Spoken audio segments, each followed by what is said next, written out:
Allez, bonjour à tous et bienvenue dans cette petite vidéo qui, je pense, sera très courte, après on verra, sur un sujet très important qui est le fait de pouvoir laisser traîner des petites positions durant un certain temps afin de pouvoir générer plus de profit. Donc, c'est-à-dire laisser courir ses gains, laisser courir des latents. Donc pour ceux qui me suivent, bon, ben, vous connaissez un peu, mes principes, mes stratégies. Vous savez déjà plus ou moins les positions que je vais vous montrer et qui sont en train de, courir.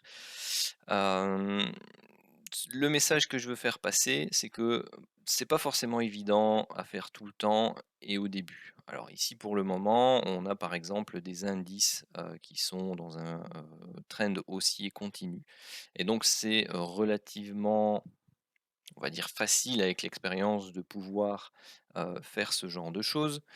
Hem, mais voilà, je vais, vous montrer, plusieurs éléments. Donc ici on est sur le Dow Jones, hein. Vous voyez que depuis, le plus bas qui est ici, bon, bah, on a fait, des hausses, des consolidations, des hausses, des consolidations, des hausses, des consolidations et voilà, donc l'actif continue son chemin. Ce qui est intéressant ici, c'est que, bon, bah, que ce soit peu importe la technique que vous allez, employer, moi ici j'ai travaillé avec les structures de prix, avec les vagues d'Elliott, donc on a eu ici une première impulsion, on a eu une correction complexe, avec, hem, une vague X en extension, donc vous aviez ici le W, le X, et le Y pour former la vague 2. Ici moi, vous allez le voir, donc j'ai pris une position, dans cette zone-là. Pour différentes raisons. Donc ici, on est sur le 10 000 ticks. Bon, je suis pas intervenu sur le 10 000 ticks, mais sur une unité de temps plus courte. Mais voilà, supposons que votre analyse vous donnait cette zone comme étant une zone très intéressante d'intervention. Donc ici, moi, c'était les 50% de retracement Fibonacci pile poil de l'impulsion de la vague 1, en plus du décompte ici, et le bas de canal qui était formé ici. Donc ceci était une zone d'intervention relativement intéressante. Alors que ce soit au niveau chartiste ou autre, si vous prenez un achat sur cette zone, c'est sûr que vous n'avez pas comme objectif, le haut de cette bougie par exemple, ou donc vous avez des zones intermédiaires, hein, bien entendu, de résistance, mais le premier TP à envisager dans ce genre de stratégie, c'est bien entendu un retour sur la borne haute du canal, hein. Donc ici, ça c'est éventuellement un 1er TP. Le deuxième TP, enfin TP pour Take Profit, c'est, les plus hauts, précédents, ici. Donc c'est d'aller rechercher le contact, tout simplement avec cette zone-là. Et une fois que vous avez réalisé les 2 objectifs principaux, rien ne vous empêche de laisser courir une fraction de votre position que vous avez prise dans cette zone-là pour, eh bien, tout simplement tenter le break de cette zone et la poursuite, hem, de la hausse, des indices. Bon, surtout que moi j'ai une vision, pour le moment, heu, très haussière, au niveau des indices par le décompte principal au niveau Elliott. Donc, moi, j'ai tendance pour l'instant à le faire systématiquement. C'est-à-dire, je laisse une fraction de ma position. Et d'ailleurs, cette semaine, j'ai essayé de laisser l'entièreté de mes positions que j'ai prises à chaque fois ici. On les verra peut-être tout à l'heure. Pour essayer justement de continuer la relance haussière que le décompte actuel propose. Donc voilà, ça c'est une façon de faire. Vous avez une intervention qui se faisait de manière très intéressante ici, d'un point de vue technique. Et vous aviez un premier objectif par exemple ici, un deuxième là, et puis vous pouviez laisser traîner votre solde. Bon, après, vous avez l'opportunité sur des unités de temps plus courtes, à chaque impulsion, d'attendre le retracement, de prendre une zone et de racheter, et ainsi de suite, hein. Vous pouvez faire ça. Bon, ici, c'était peut-être un peu plus compliqué parce que, ben, voilà, c'est plutôt une zone d'hésitation, c'est le début du lancement. Puis là, hop, on vient breaker, on attend le pullback. Et là, sur le pullback attendu, vous pouviez être attentif sur du 500 ticks. ou autre par exemple, pour pouvoir reprendre une position à l'achat et aller rechercher un premier objectif ici, mettre le solde ABE, le laisser courir par exemple.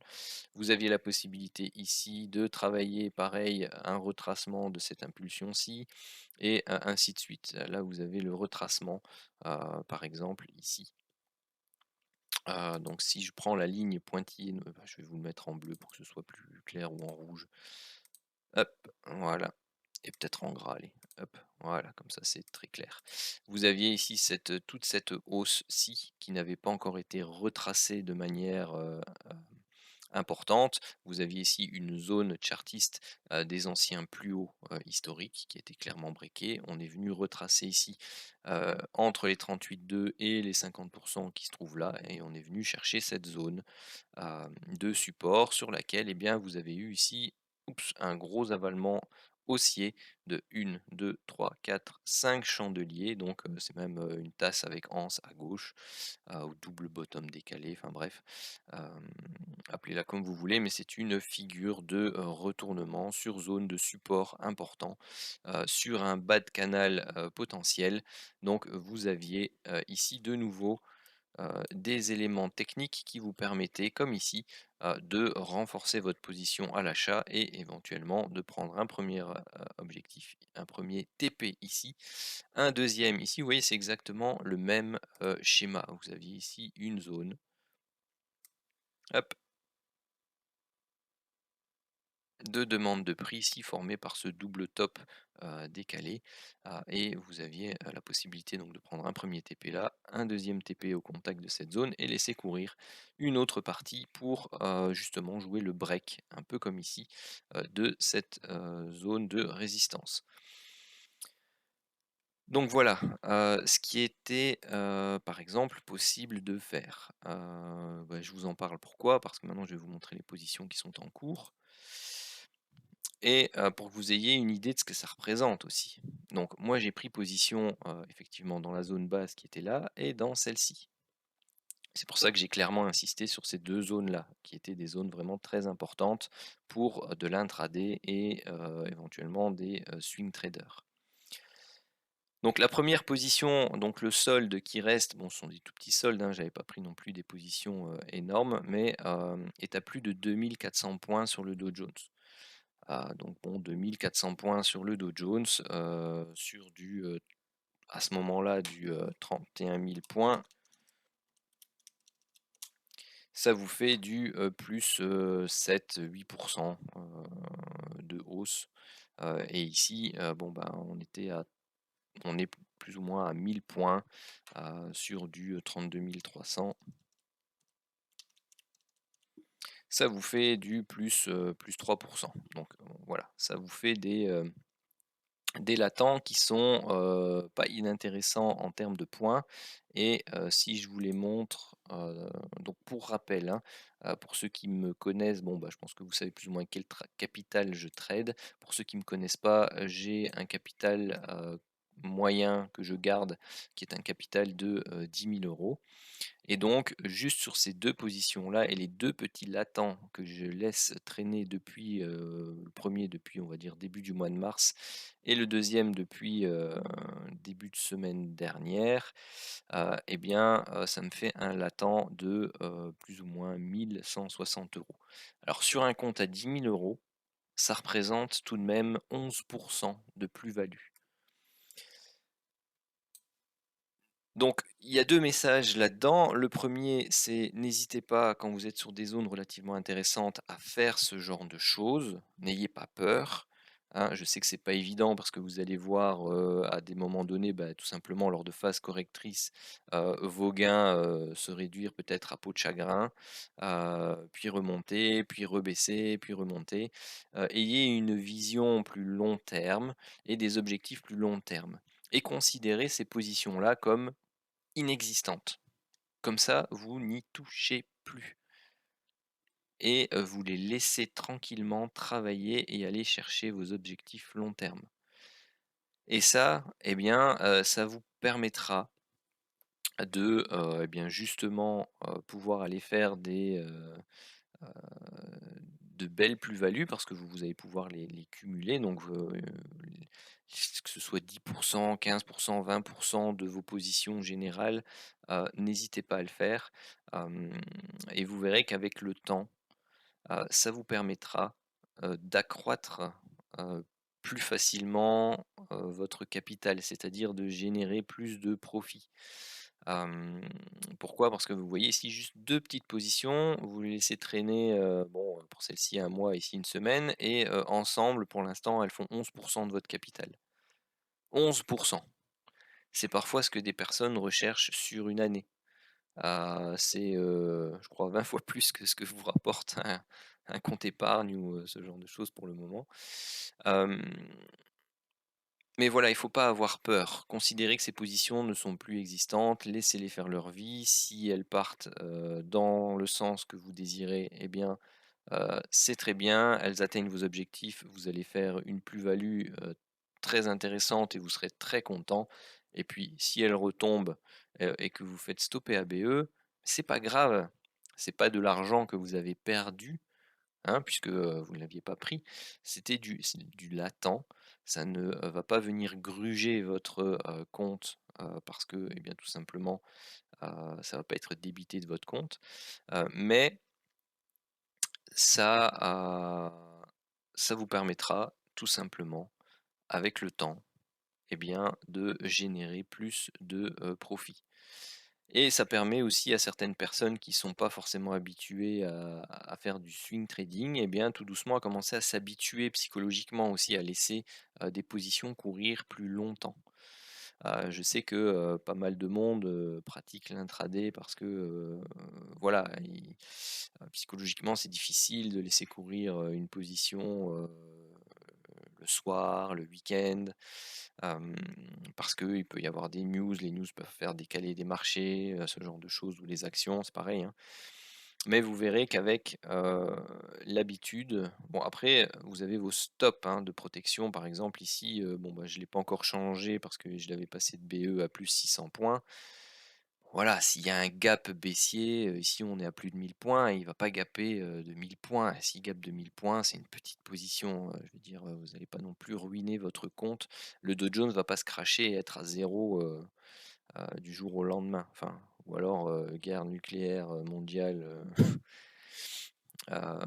mais bon, ça je crois qu'on le sentirait venir quand même dans les médias, hein. Enfin bref, restons dans le sujet. Hem, Ça va vous permettre justement d'acquérir une certaine psychologie et à partir d'un certain temps, bah, vous allez pouvoir gérer vos, positions. Comme ici, logiquement, le stop win, heu, il doit se trouver pour l'instant ici. J'aime bien les chiffres ronds, voilà. Ici, j'ai mis un peu plus que le BE pour l'instant. Pourquoi? Parce que, bah, oui, on a fait ici, une correction et on est reparti, mais rien ne nous dit que c'est pas une correction de ce type-là, hein. On a corrigé, on est reparti, puis on revient chercher plus profond.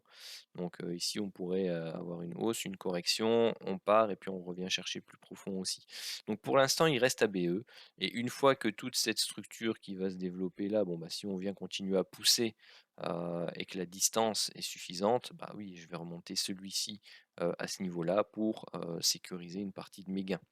Donc ça vous permettra aussi au fil du temps de permettre, la gestion, de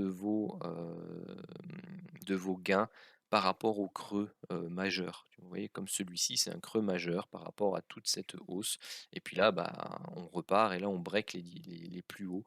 Donc a priori, suivant la théorie de Dow, on continue, le trend haussier, on reprend, pardon, le trend haussier puisqu'on était en trend haussier, on a fait une temporisation, on était neutre, sur les unités de temps plus courtes et là, on repasse haussier également sur, les unités de temps très courtes et long terme. Si jamais, vous voulez avoir, plus d'explications sur la loi de Dow et un peu, les implications qu'elle a au niveau du trading et des phases de, tendance, je vous rappelle que sur la chaîne YouTube, vous avez une vidéo dédiée, hem, aux principes des lois de Dow, que je vous conseille, fortement parce que c'est une base primordiale, dans le trading.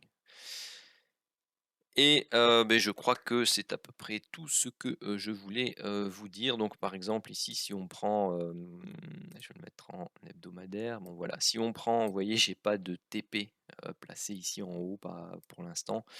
Pourquoi? Eh bien, tout simplement parce que, actuellement, on est dans un trend qui, nous permet de faire des plus hauts de plus en plus hauts. Donc si je dois tracer le canal, haussier actuel, donc, vous avez une borne haute potentielle, hop, laissez-moi la placer ici parce que vous avez les points qui sont travaillés là, là, là, là et là. Et vous en avez une secondaire qui est, la plus haute. Donc si on doit aller rechercher le haut du canal, hein, bon bah, vous êtes aux alentours des 40 000. Donc vous pouvez avoir une zone d'objectif, de, 40 000 points par exemple, si jamais vous travaillez, les canaux, donc c'est-à-dire que vous travaillez les bornes. Hem, Contact de la borne basse pour aller rechercher la borne haute. Pour info ici, bah, ça y est maintenant je pars dans l'analyse, on travaille, bah, tout simplement ici une borne haute d'un, biseau, ici, hein, toute cette zone-ci.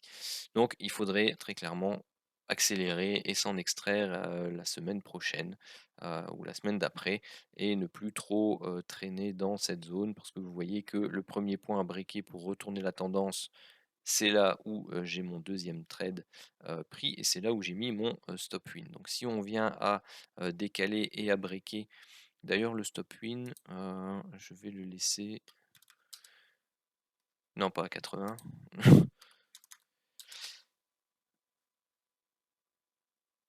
un peu plus bas. Pourquoi? Parce qu'on pourrait très bien venir rechercher ici, les plus bas, aller, rechercher l'oblique qui est là et ensuite repartir. Donc, bah, finalement je vais quand même le laisser à 600 comme il était au départ. Hem Pourquoi? Parce que, je vais attendre d'être vraiment, parti ici, d'avoir vraiment cassé ici cette, oblique haute pour pouvoir tout simplement donc remonter mon stop win ici autour des 1 150 comme c'était tout à l'heure. Et donc vous pouvez travailler vos objectifs, swing long terme de cette façon. Donc il y a et potentiellement ici une borne, intermédiaire qui vous voyez a été travaillée là, là, là. Ici, on travaille, on revient buter dessus et donc on pourrait d'abord venir travailler ici la zone des, 34 700, 35 000. Donc ça pourrait être un premier objectif, par exemple, chez vous. Bon voilà, je termine là l'analyse, et la vidéo. Hem, je ferai de toute façon une analyse sur le Dow Jones, elle arrivera ce week-end. Donc, vous en faites pas. Donc si vous avez aimé, cette vidéo, surtout n'hésitez pas à la liker, que ce soit sur Twitter, sur YouTube. N'hésitez pas à laisser des, commentaires, à mettre des pouces bleus si vous n'êtes pas encore abonné à la chaîne, YouTube surtout, n'hésitez pas à le faire. N'hésitez pas à activer la cloche pour être alerté, lors de la publication de nouvelles vidéos, que ce soit des vidéos de formation comme celle-ci, des vidéos de débriefing du système Full King ou tout simplement des, vidéos d'analyse technique sur, différents actifs. Sur ce, je vous souhaite à tous un très bon, week-end de Pâques et je vous dis à bientôt.